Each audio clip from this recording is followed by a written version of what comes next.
Welcome to This Explainer. Today, we're diving into a single day that literally reshaped history. We're going to respectfully break down the timeline, the harrowing events, and the enduring global impact of the September 11th, 2001 attacks. By the end of this, you'll see exactly how the modern world we live in was forged in a matter of just a few hours. Let's get right into it. Okay, let's start by looking at this incredible, jarring contrast.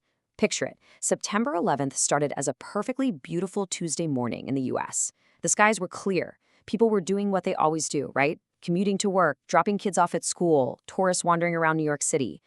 But in just a few hours, the world would witness one of the deadliest terrorist attacks in modern history, an event that would leave millions in absolute shock and fundamentally rewrite global politics. To really wrap your head around the sheer scale of the targets here, think about this number: 50,000. Every single day, more than 50,000 people walked into the World Trade Center in Lower Manhattan for work. The Twin Towers were among the tallest buildings in the entire world. Around 8 a.m. that morning, thousands of completely oblivious employees and tourists heading up to the observation decks entered those buildings for a normal day. Everything seemed fine on the ground, but high above, 4 commercial airplanes had already been hijacked. It's honestly hard to comprehend the terrifying, escalating speed of these coordinated attacks. Over the course of just 77 minutes, the nation was thrown into absolute chaos. It started at exactly 8:46 a.m. when American Airlines Flight 11 crashed into the North Tower, hitting right between the 93rd and 99th floors. The explosion was huge. Fires spread instantly. Down below, a lot of people actually thought it was a terrible accident with a small plane. But as TV stations started broadcasting live footage of the smoke, the timeline just marched forward relentlessly to 9:03, then 9:37, and finally 10:03. At 9:03 a.m., literally just 17 minutes after the first impact, United Airlines Flight 175 crashed into the South Tower. And remember, millions of people were watching this unfold live on television. That second impact made one chilling thing undeniably clear.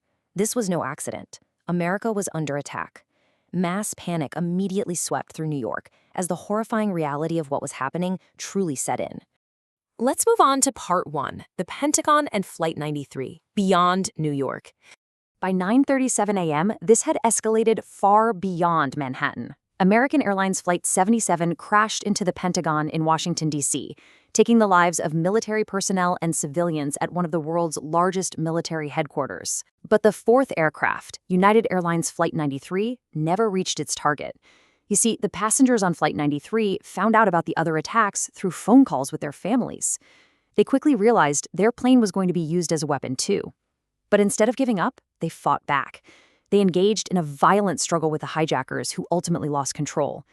At 10:03 a.m., the plane intentionally crashed into a field near Shanksville, Pennsylvania. Every soul on board died, but their incredible bravery undoubtedly prevented another catastrophic strike. Which brings us to Part 2, Sacrifice and Collapse. The unimaginable happens. At 9:59 a.m., the unthinkable actually happened. Just think about this time frame for a second. 15 seconds. The massive South Tower collapsed, completely reduced to rubble in less than 15 seconds. A gigantic cloud of dust covered Manhattan. Thousands ran for their lives, while dedicated rescue workers somehow kept up their desperate search for survivors right in the middle of all that chaos. And then came the final, devastating blow.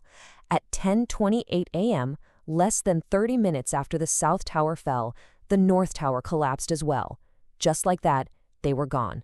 The New York skyline, this iconic symbol of American commerce and ingenuity, was changed forever. Let's look at Part 3, Heroes and the Aftermath. A City Responds. Right in the middle of that massive, suffocating dust cloud, we saw the absolute best of humanity emerge. An incredible wave of selfless sacrifice surged forward. While most people were naturally running away, hundreds of first responders, firefighters, police, paramedics were running directly into the danger. Firefighters climbed hundreds of stairs, carrying super heavy gear, and many knew they might not make it back down. And it wasn't just the professionals. Ordinary citizens became heroes. People were carrying injured strangers, guiding each other through pitch-black stairwells. Out on the water, local boat operators pulled together to evacuate hundreds of thousands of people from Manhattan. It became one of the largest emergency marine evacuations in history. When the dust finally began to settle, the true human cost of that single morning became clear, and it was staggering. The attacks claimed nearly 3,000 lives. Families waited desperately for news that tragically never came, leaving entire communities to mourn together. But it's so important to recognize that this wasn't just an American tragedy. It was truly a global loss. Innocent victims caught in the attacks came from more than 90 different nations. The entire world felt the immediate, devastating impact of those fallen towers. Domestically, the immediate fallout was systemic. The nation literally ground to a halt.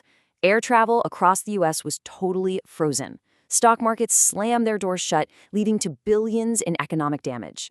The normal rhythm of daily life just stopped as the entire world watched in disbelief. Now for part 4, a changed world, the enduring global legacy. So what does this all mean for us today? While the aftermath of that specific morning basically birthed the modern geopolitical landscape and the security state we live in now, these changes were immediate and permanent.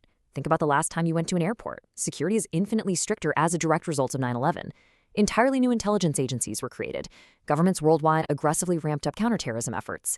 And of course, the United States launched military operations in Afghanistan against al-Qaeda and the Taliban, sparking a very long conflict.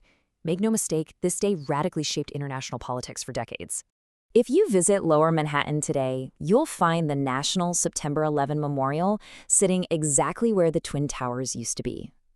Every year, families gather there. The name of every single victim is read aloud. Moments of silence are meticulously timed to the exact minutes the planes struck and the towers fell. This hallowed ground is a permanent reminder of the lives we lost, the incredible courage of the first responders and everyday people, and why striving for peace is so vital. As we wrap up this explainer, I want to leave you with one final thought to chew on. How does our memory of that Tuesday continue to shape our tomorrow? Over 20 years have passed, but the legacy of September 11, 2001 is still actively writing our history. It's a stark reminder of how fast life can change, how everyday people can summon unbelievable courage in the darkest of times, and most importantly, why remembering their past is absolutely essential to dictating our future. Thanks so much for joining me to explore this pivotal moment in time. Keep asking questions and keep learning.